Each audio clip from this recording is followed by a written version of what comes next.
بسم الله الرحمن الرحيم.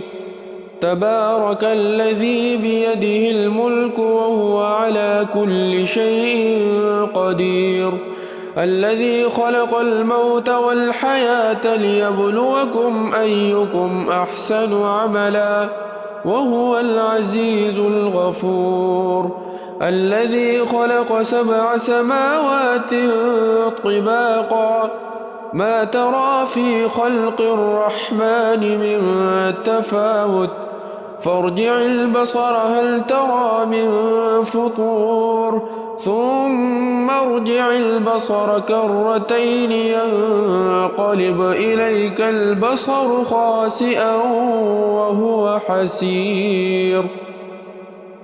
ولقد زينا السماء الدنيا بمصابيح وجعلناها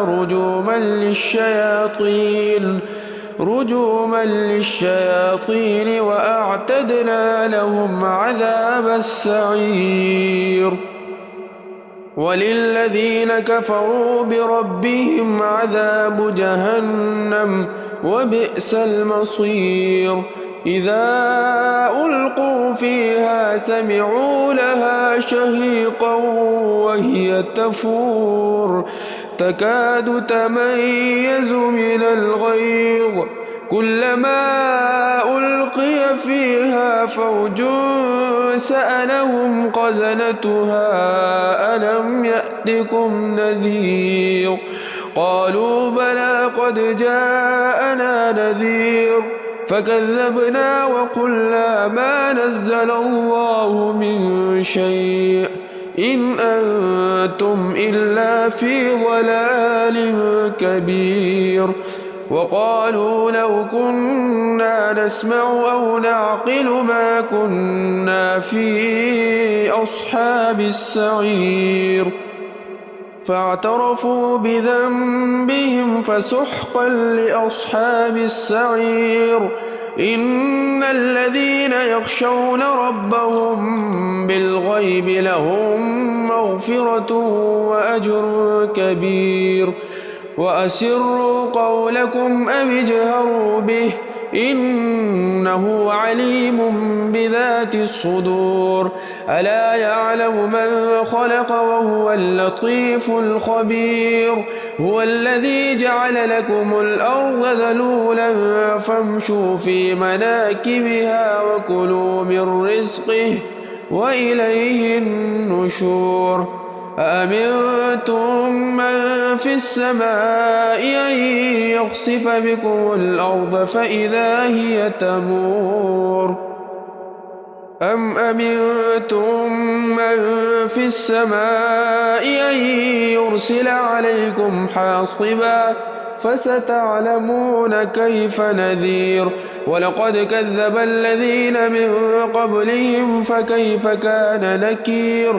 أولم يروا إلى الطير فوقهم صافات ويقبضن ما يمسكهن إلا الرحمن إنه بكل شيء بصير. أمن هذا الذي هو جند لكم ينصركم من دون الرحمن إن الكافرون إلا في غرور. أمن هذا الذي يرزقكم إن أمسك رزقه بل لجوا في عتو ونفور. أفمن يمشي مكبا على وجهه أهدى أمن يمشي سويا على صراط مستقيم. قل هو الذي أنشأكم وجعل لكم السمع والأبصار والأفئدة قليلا ما تشكرون. قل هو الذي ذرأكم في الأرض وإليه تحشرون. ويقولون متى هذا الوعد إن كنتم صادقين.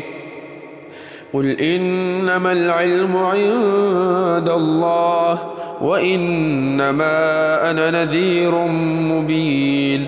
فلما رأوه زلفة سيئت وجوه الذين كفروا وقيل هذا الذي كنتم به تدعون قل أرأيتم إن أهلكني الله ومن معي أو رحمنا فمن يجير الكافرين من عذاب أليم قل هو الرحمن آمنا به وعليه توكلنا فستعلمون من هو في ضلال مبين قل أرأيتم إن أصبح ماؤكم غورا فمن يأتيكم بماء معين